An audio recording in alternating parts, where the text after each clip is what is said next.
नमस्कार। आज आप दोस्तों से चलिए आज हम फिर से लाए हैं देश और दुनिया की तमाम छोटी बड़ी ब्रेकिंग न्यूज। तो खबरों को स्टार्ट करने से पहले एक छोटी सी रिक्वेस्ट है दोस्तों, अगर आप चैनल पर नए आए हैं तो चैनल को सब्सक्राइब कर ले और नोटिफिकेशन को भी ऑन कर ले और साथ में वीडियो को एक लाइक जरूर कर ले और वीडियो को अपने दोस्तों में ज़्यादा से ज़्यादा शेयर कीजिए। तो चलिए बढ़ते हैं खबरों की ओर।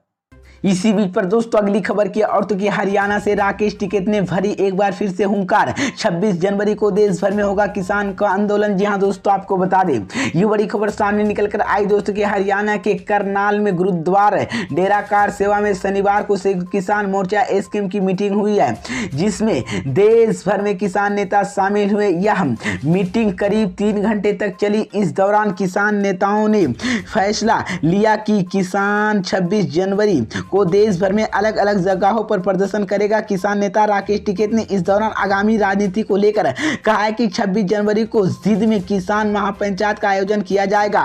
राकेश टिकैत ने बताया कि 26 जनवरी को हरियाणा के जिद में बड़ी रैली करने का निर्णय लिया है। इस रैली में हरियाणा, पंजाब, उत्तर प्रदेश, राजस्थान, उत्तराखंड, हिमाचल प्रदेश तक किसान पहुंचेगी।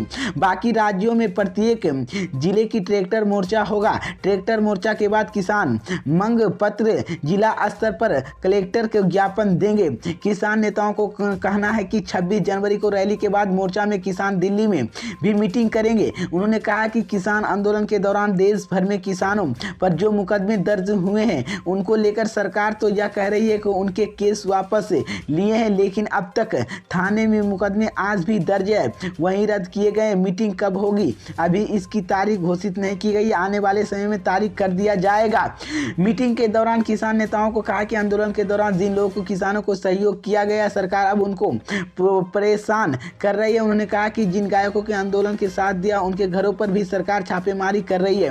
इसी को लेकर किसान संयुक्त मोर्चा राकेश टिकैत ने बड़ा ऐलान कर दिया और कहा कि 26 जनवरी को एक बार फिर से देश भर में बड़ा आंदोलन होगा, जिसके बाद मोदी अमित शाह की मुश्किलें बढ़ गई है। इसी बीच पर दोस्तों अगली खबर की और तो कि चीन आर्थिक रूप से मजबूत, भारत में लड़ाई और नफरत का माहौल, राहुल गांधी का पीएम मोदी पर बड़ा हमला। जी हां दोस्तों, आपको बता दें ये बड़ी खबर सामने निकल कर आई दोस्तों की भारत जोड़ो यात्रा के दौरान बीते दिनों हरियाणा में पूर्व सैनिकों के बीच राहुल गांधी की कहना है कि चीन ने हमारी जमीन छीनी। पीएम मोदी ने देश से झूठ बोला। भारत सरकार चुप्पी नहीं बैठ सकती। सीमा पर जो हुआ और सरकार को देश को बताना चाहिए और आज से ही कार्रवाई शुरू करनी चाहिए। पहले हमारे दो दुश्मन थे, लेकिन चीन और पाकिस्तान हमारी नीति दोनों अलग अलग करके रखने की थी और पहला कहा जाता था कि 2 मोर्चा पर लड़ाई है, चीन, पाकिस्तान और आतंकवाद की, लेकिन आज एक ही मोर्चा है। चीन और पाकिस्तान एक हो गए हैं, अब अलग अलग युद्ध नहीं होगा, दोनों के साथ एक साथ होगा। राहुल गांधी ने आगे कहा कि चीन और पाकिस्तान मिलकर भारत पर हमले की तैयारी कर रहे हैं, लेकिन चीन आर्थिक रूप से मजबूत है जबकि भारत लड़ाई और नफरत में व्यस्त है। राहुल गांधी ने दोहराया कि चीन के लद्दाख भारत के 2191 किलोमीटर जमीन छीन ली है। वो सीमा के अंदर बैठे। पीएम ने देश को झूठ बोला और कई अंदर नहीं आया है, चीन हमारी जमीन के अंदर बैठा है। राहुल गांधी ने कहा कि चीन आर्थिक रूप से बेहद मजबूत है, जबकि साल 2014 के बाद हमारी अर्थव्यवस्था कमजोर हो गई है। हमारे देश के अंदर लड़ाई, झगड़ा, असमानता और नफरत है। अभी भी हमारी 2 मोर्चा मानसिकता, हमारी मानसिकता संयुक्त कार्रवाई की नहीं है। भारत की स्थिति बेहद कमजोर है। राहुल गांधी ने कहा कि चीन और पाकिस्तान के एक साथ हमें झटका देने की तैयारी कर रहे हैं। इसी को लेकर राहुल गांधी ने पीएम मोदी पर हमला बोला है। इसी बीच पर दोस्तों अगली खबर की और चूंकि शाही ईदगाह मस्जिद के सर्वे के आदेश पर असदुद्दीन ओवैसी ने दिया बड़ा बयान। जी हां दोस्तों, आपको बता दें ये बड़ी खबर सामने निकल कर आई दोस्तों कि मथुरा के शाही ईदगाह में वाराणसी के ज्ञानव्यापी परिसर की तरह सर्वे होगा, यानी कि इसी को लेकर अदालत ने सर्वे का आदेश दिया था। इस पर हिंदूवादी संगठनों ने संतोष जताया। वहीं पर सांसद असदुद्दीन ओवैसी ने सवाल उठाए हैं कि सर्वे के आदेश पर असदुद्दीन ओवैसी ने शाही ईदगाह मस्जिद को, मैंने पहले कहा था कि वैसे ही हो रहा है। अयोध्या की बाबरी मस्जिद के फैसले के बाद मैंने कहा था कि इसे संध्या शरारतों में बढ़ावा मिलेगा। अब देखिए अदालत ने मथुरा के शाही ईदगाह परिसर के अंदर सबूतों की जांच के लिए कमिश्नर की भी नियुक्त कर दिया जाएगा। अब प्लेसमेंट ऑफ वेरियस एक्ट के बावजूद हो रहा है। असदुद्दीन ओवैसी ने मथुरा में श्री कृष्ण जन्मस्थान सेवा शंकर और शाही मस्जिद ईदगाह के बीच वर्ष 1968 में हुई समझौतों को भी जिक्र किया है और ओवैसी ने इस समझौते का कॉपी अपने ऑफिशियल ट्विटर अकाउंट पर शेयर किया। इसी को लेकर शाही ईदगाह मस्जिद सर्वे के आदेश की जिला अदालत ने 24 दिसंबर को दिया था, जिसमें कहा गया था कि परिसर में 2 जनवरी को सर्वे किया जाएगा। इसके बाद पूरी रिपोर्ट 20 जनवरी को अदालत के समक्ष प्रस्तुत किया जाएगा। हिंदू पक्ष की दावा है कि मथुरा के श्री कृष्ण जन्मभूमि से सटे शाही ईदगाह मस्जिद के विस्तृत चिन्ह मंदिर होना की प्रतीक के साथ मस्जिद के नीचे कृष्ण भूमि गर्भ है।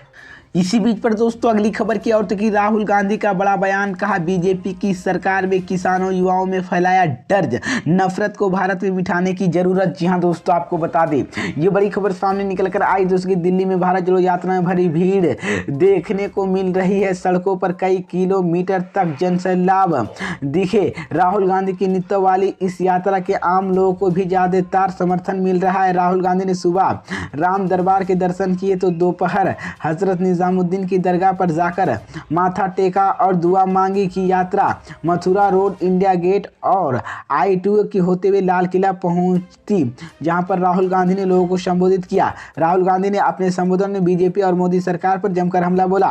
राहुल गांधी ने अपने भाषण की शुरुआत में नफरत को लेकर किया और राहुल गांधी ने कहा कि जब मैंने चलाना शुरू किया तो वो लगता था कि देश को नफरत है, लेकिन ये सच्चाई नहीं कि पूरे देश में एकजुटता। आज देश की नफरत मिटाने की जरूरत है। 90% लोग एक दूसरे के प्यार करते हैं। और राहुल गांधी ने लाल किले बगल में मंदिर मस्जिद के गुरुद्वारों का किया। इसी को लेकर कांग्रेस सांसद ने आगे कहा कि बीजेपी वाले हिंदू धर्म की बात करते हैं और मैं पूछना चाहता हूँ हिंदू धर्म में क्या लिखा है गरीबों और कमजोरों लोगों को मारना चाहिए। इसी को लेकर उन्होंने कहा कि राहुल गांधी ने प्रेस वाले मुझसे पूछा सवाल कि हिंदुस्तानी किसान मजदूरों और गरीबों को क्यों नहीं पूछते हैं। इसी को लेकर भारत जोड़ो यात्रा निकली। करीब 3000 किलोमीटर के बाद मैंने युवाओं से बातचीत की। इसी बीच पर दोस्तों अगली खबर की और तो हिमाचल प्रदेश में ओल्ड पेंशन स्कीम पर आज मिल सकती है बड़ी खुशखबरी। जी हां दोस्तों, आपको बता दें ये बड़ी खबर सामने निकल कर आई दोस्तों की हिमाचल प्रदेश के मुख्यमंत्री सुखविंदर सिंह ने रविवार को ओल्ड पेंशन स्कीम पर अहम बैठक करने को लेकर इस पर बैठक के OPC को लेकर खुशखबरी मिल सकती है। इसी को लेकर मुख्यमंत्री मीडिया से बातचीत करते हुए इसके संकेत दिया है कि उल्लेखनीय मुख्यमंत्री बनने के बाद से ही सुक्खू ने कहा कि पुरानी पोषण योजना लागू किया जाएगा। मुख्यमंत्री सुखविंदर सिंह ने कहा कि ओल्ड पेंशन स्कीम लागू की जाएगी और हमने इस संबंध में आज बैठक बुलाई है। हम राज्य में विकास में योगदान देने वाले अपने कर्मचारियों को पुरानी पोषण योजना के लाभ देने जा रहा है। हाल ही में सुक्खू ने कहा कि सरकार कैबिनेट की पहली बैठक में सरकारी कर्मचारियों के लिए पुरानी पोषण योजना OPS के बहाल करने वादे को पूरा करेगी।